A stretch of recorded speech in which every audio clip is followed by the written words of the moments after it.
سلام، فرشاد اسماعیلی هستم، روانشناس. سلام، منم آتیم. توی این ویدیو میخوایم راجع به این صحبت کنیم که خانومای جوون بیشتر جذب چه مردایی میشن. در واقع سگانه تاریک جذابیت.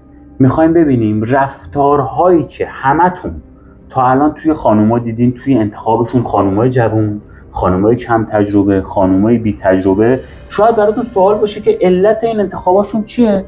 یعنی شما مردهایی رو کنارشون دیدید که وقتی با خودت مقایسه کردی یا با خیلی مقایسه کردی گفتی چرا این خانوما این انتخابا رو میکنن؟ چرا از این پسر خوششون میاد؟ چرا از این مردا خوششون میاد؟ تو این ویدیو میخوایم رازش رو بهتون بگیم. تو این ویدیو میخوایم علتش رو از نظر روانشناسی بهتون بگیم. اولی مردای خودشیفتن، مردایی که خودپسندن، مردایی که مغرورن، مردایی که خودشونو خیلی قبول دارن. ببین هرچی میره جلوتر، هرچی که خانوما با این افراد میان توی رابطه، شاید اول براشون جذاب باشه. شاید اول وقتی میبینن یه مرد خیلی مغروره، یه مرد خیلی خودشو میگیره، یه مرد خیلی خودشو قبول داره، از خودش تعریف میکنه و به اصطلاح اعتماد به نفس داره. در واقع اعتماد به نفس افراد خودشیفته اعتماد به نفس کاذبه. یعنی اعتماد به نفسشون اعتماد به نفس واقعی نیستش، ولی تو نگاه اول.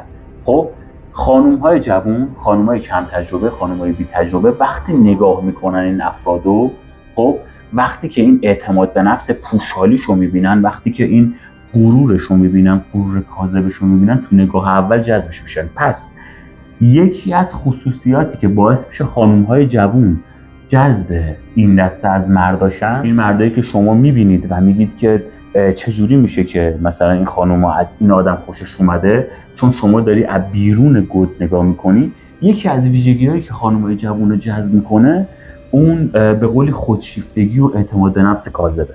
خب دومی رو میشه برامون بگی؟ دومی ویژگی ماکیاولیسمه که معادل فارسیش همون خودخواهیه، سلفیش در واقع. این افراد تو قید و بند اخلاقیات نیستن، حاضرن همه چیزو فدا کنن، همه چیزو زیر پا بذارن تا به اهدافشون برسن. این ویژگی بیشتر توی آقایون هستش. پس یکی دیگه از ویژگی‌هایی که خانوما جذبش میشن همین خودخواهی آقایونه. درست. سومین و آخرین ویژگی سایکوپاتی یا آسیب روانیه. یه اختلال شخصیته. ببینید مردایی که حس همدردی ندارن، مردایی که از رفتاری که انجام میدن ابراز پشیمونی نمیکنن، مردایی که رفتاری تکانشی دارن، خشنن، بی‌احتیاطن، سریع رانندگی میکنن.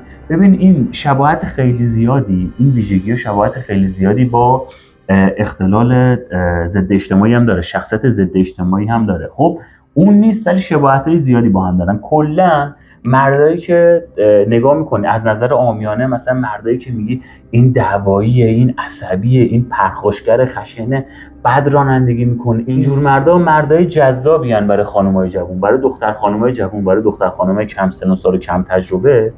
اینجور مردا مردای جذابی ان. یعنی هر چقدر مرد این ویژگی‌ها رو بیشتر داشته باشه، پس همونطور که از اول گفتیم مردایی که خودخواهن، مردایی که خودشیفتن، مردایی که بد اخلاقن به اصطلاح، یا مردایی که خیلی تکانشی و پرخاشگرن، از دید خانوم‌های جوون مردای جذاب‌ترین. اگه این ویدیو به دردتون خورد و خوشتون اومد لطفاً ویدیو رو لایک کنید. اگه دوست داشتید نظرتون رو برامون بنویسید، همه رو میخونیم و همه رو جواب میدیم. اگه کانالم سابسکرایب کنید که خوشحال میشیم دیگه. خیلی دوستتون داریم. تا ویدیو بعدی، خدا نگهدار.